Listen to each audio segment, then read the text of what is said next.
crooked highways.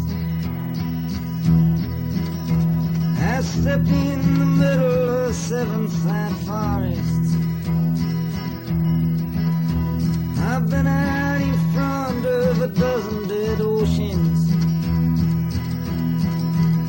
I've been 10,000 miles in the mouth of a graveyard. And it's a hard, it's a hard, and it's a hard, and it's a hard, it's a hard rains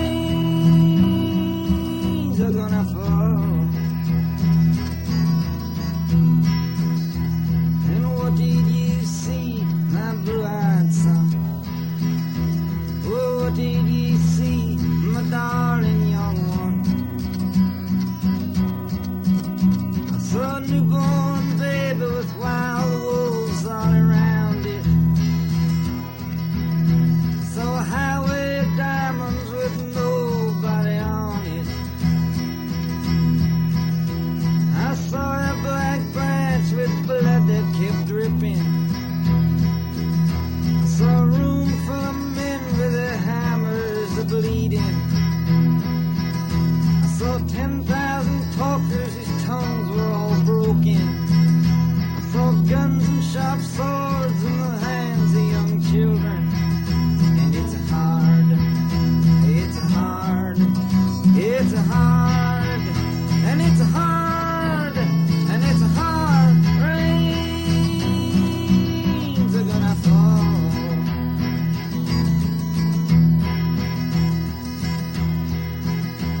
And what did you hear, my blue-eyed son? And what did you hear, my darling young one? Heard the sound of a thunder that roared out a warning. I heard the roar of a wave that could drown the whole world. I heard 100 drummers whose hands were blazing. I heard 10,000 whispering and nobody listening. I heard one person starve. I heard many people laughing. I heard the song of a poet who died in the gutter. I heard the sounds of a clown who cried in the alley.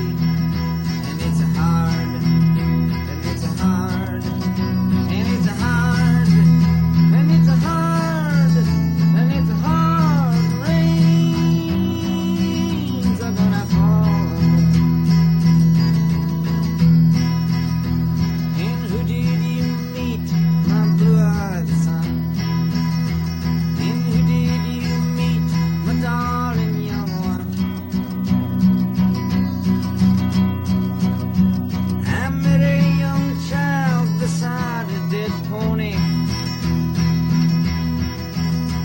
I met a white man who walked a black dog. I met a young woman whose body was burning. I met a young girl, she gave me a rainbow. I met one man who was wounded in love. I met another man who was wounded in hatred. And it's a hard, and it's a hard, and it's a hard, and it's a hard, and it's a hard rains are gonna fall. Oh, what'll you do now, my blue-eyed son? And what'll you do now, my darling young one? I'm going back out for the rain starts a-falling. I walk to the depths of the deepest dark forest, where the people are many and their hands are all empty, where the pellets of poison are flooding our waters, where the home in the valley meets the damp, dirty prison.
I suppose it's difficult for you to answer, Bob, what led you to the idea of writing the song. Was it always with you?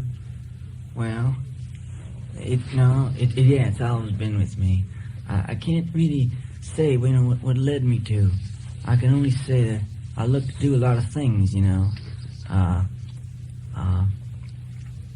I'm one of these people that thinks that everybody has certain gifts, when they're born, and get enough trouble trying to find out just what it is. Mm-hmm. I figured first it was, I used to play the guitar when I was 10, so I figured, well, maybe my thing is playing the guitar. Maybe that's my little gift, like somebody can make a cake, mm-hmm.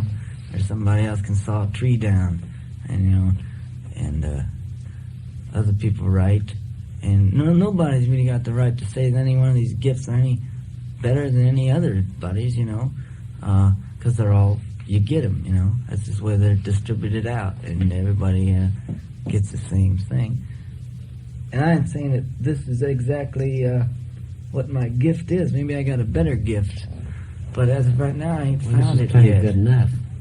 Yeah, I'm thinking about this little piece. I don't even call it a gift, I don't even call it a gift. I'd only my way of trying to explain something that is very hard to explain. There's a piece you wrote called My Life in a Stolen Minute. Yeah. I assume a great deal of this is autobiographical. I wrote that for the town hall concert I gave in New York City. Duluth's an iron ore shipping town in Minnesota. Is where you came, and you say, I wrote my first song, My Mother, and I titled it Mother, and I wrote that 5th grade, and teacher gave me B+. I started smoking 11 years old. We stopped once to catch my breath. And I don't remember my parents singing too much. At least I don't remember swapping any songs with them. And this, of course, is the opposite of what has been a type, let's say. A singer who has learned from parents. You haven't at all. There was no connection here. No, it's, I never, exactly what it says, I really never did. Somewhere along the line there, you were playing guitar when you were 10, and the writing of the songs came out. Mm-hmm. I did write. I wrote for a long time. I've been writing for a long time. I sat in a science class and flunked out for refusing to watch a rabbit die. Mm-hmm. That's my college days. Well, I only was there for about 4 months, and I never really was registered, But I really did get to see it, which I can't, at least I don't talk. If I talk about colleges, I ain't talking about them just because I dislike them for anything people have told me. I was actually there, and I see what goes on, But this is interesting. See, you did go, what, for a year or so? No, I went for about 3 months. You went for 3 months. The reason I ask is someone will say, well, listen to Bob Dylan. He's talking mountain talk now, though he's a highly literate and educated man, see? Oh, yeah. How would you answer that? I think I am. How would you answer that when they say that? Huh? How do you answer that when they say that? Oh, no, I got no answer. If they want to think I'm highly illiterate, that's okay by me. I don't...